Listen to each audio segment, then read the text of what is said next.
The horrors of mother-in-laws. If you're married, more likely than not you have a mother-in-law. If you're lucky, you might have a good mother-in-law. If you're on the opposite side of that luck,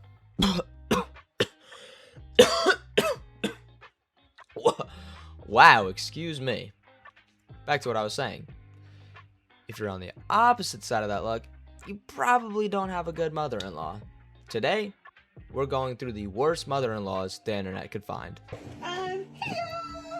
You're right. Oh, are you ready? What are you doing here? What are you doing ready? I'm coming with. What do you mean you're coming with?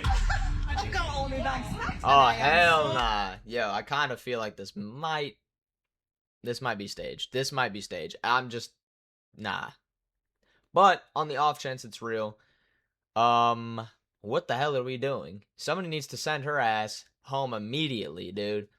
Lock all of your doors. What are we doing? Ready? I'm that excited I can't tell you. Well, don't tell me because you're not coming. I am coming. I'll tell you what I've done.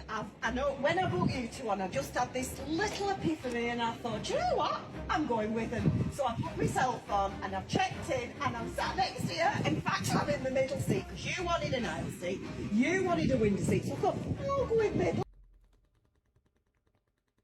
This seems a bit too perfectly planned out to not be fucking staged. But again, on the off chance that this is real, rebook the fucking trip. Alright? Tell her, alright, fine, we can go. And then she's gonna get her happy ass on that plane dolo and fly to wherever the hell she's going. Y'all book another honeymoon somewhere else. Isolated. Isolation, dude. That's what y'all need. Get far away from this demon. Mother-in-law wears a bridal dress to your wedding? Dude, somebody needs to tell these women to get off their high fucking horse, take a step down, come back down to earth, alright? Come back down to earth. Not everything is about you. Let your daughter have a nice night. Let your daughter have a nice time. Think about your future son-in-law. Let him have a good day. Why does today have to be about you? It doesn't. You already had your wedding. Move on, alright? Your golden days are over. It's time to move on, alright? Here's what I'm talking about. This is what I'm talking about. Mother-in-law steals the spotlight at gender reveal. I've seen these all over my For You page. Let's see how she did this. Wait, what? I've got a little surprise for you here. Congratulations! Why we're on the sofa? Oh, I think I could surprise you with that. So it was you? That's not your business to do. Why have you done that? Obviously you're upset. It's all gender. Yo, I know this is a serious thing.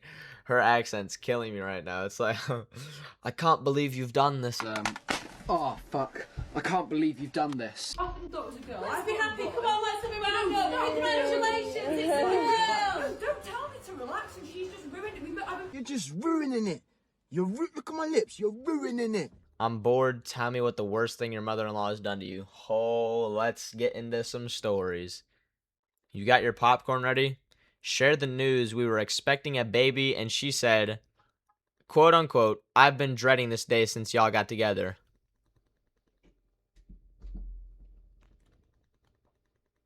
What? Your own mother-in-law said, I've been dreading this day since y'all got together? That's it. Wrap it up. Divorce, yo. It's time to get out of there, yo. Kick rocks, my boy. Oh, it was a girl, Holly. It's time to get out of there, yo. I'm sorry. I personally haven't spoken to her since, and my baby's 9. Your baby's 9 mil? Your baby's got more bread than me? Fuck! I was going to give you a Mother's Day card, but you're not pregnant anymore. Next week.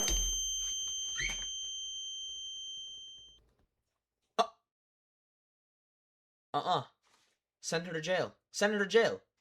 Satan wouldn't have even done that. Send her to jail. Yo. The devil is scared of that lady. What? What? My mother-in-law once told my husband, choose her or me. And that wasn't even close to the worst of it. I think it's time I tell my side of the story. It's been 15 years. Oh, let's lock the fuck in. 8-minute video. Holy. W story time. Let's get into it. So if you see me looking past, it's to my iPad because I made a timeline. But let me start at the beginning. For privacy, I'm going to call my mother-in-law Penny and my husband Colton. And the crazy part is I actually knew my mother-in-law before I even met my husband. She had been a server at the Olive Garden for years, and I had just started as a hostess. I was also in college. She was nice to me. We worked together just fine. She Oh, did y'all used worked to walk together around, in though, the Olive showing Garden. pictures of her son to the female servers, saying, "Look at my son, he's so handsome." And I did not want any part of that. She already obviously had a hand in his love life. About a year before, I had gotten out of a really toxic relationship, and it was a really bad breakup. So I was in my hating men era. I just wanted to go out, have some drinks, not deal with anyone. That relationship changed me. I stopped being the quiet girl who let people walk all over her and became the honest, headstrong bitch you see today. And looking back, I think that's why me and Penny, we were always going to clash. I just didn't understand that yet. So one day, Colton walked into the restaurant. He had just graduated and got his degree and wanted to show his mom. And I was the first person he saw because I was a hostess at the stand. And I know it's cliche, but something was different. He wasn't like the alpha possessive male type. He was calm. And at that time his mom was... I'm really curious to see how this story ends. This guy seems, off of the things she described him as a nice dude. So not long after that, he Facebook messaged me and we hung out. Hell yeah. We went to grab some food, and then we went with a group of my friends from the Olive Garden to this abandoned limestone quarry. It has tunnels and rock formations, and everyone would say it's haunted because in 1918 there was an explosion that killed 50 men. Damn. So it was like this local haunted spot that people would go to. So we did, and the more I hung out with him, the more I realized I liked him. And then our first date, we headed up to the Adirondacks, and we hiked like just a little mountain. And it was fun and it was easy. So we started dating, and that's when his mom's energy completely changed. It was little comments, like snide remarks, digs, silent treatments, just bad vibes. And then the whispering at work, like these 40-year-old waitresses whispering at work. And she said, Why is it always the old people, bruh? Always the old people that got the most shit talking them, yo. I wish a motherfucking old person would try my shit. Yo, it's me. Walking up on me like that, yo. Come on. only needed him home all the time. He was working, he was in college, he was trying to date me, but she wanted him there, alone, always. Penny has epilepsy, and epilepsy is real and it's serious. Chronic illnesses are real and they're serious. I've had my own health struggles. I'm not talking about someone's diagnosis. I'm talking about behavior. Because being sick doesn't make you cruel, it doesn't make you lie, and it doesn't make you hurt the people around them. And that is the pattern that I started noticing. The more independent Colton tried to be, the more often something would suddenly happen that required his immediate attention. Every time he tried to build his own life, working, going to school, spending more time with me, there was suddenly an emergency. He was expected to be available all the time. Like she said, sickness and illnesses are not a fake thing. Those are definitely real things. But making one up every single time your son wants to go have a life outside of being home with you? Like, is that not a little bit insane? Like, dude, it's like we're in the military. What do you mean I gotta be by my phone 24/7? I gotta get ready to go to watch? What? Hell no.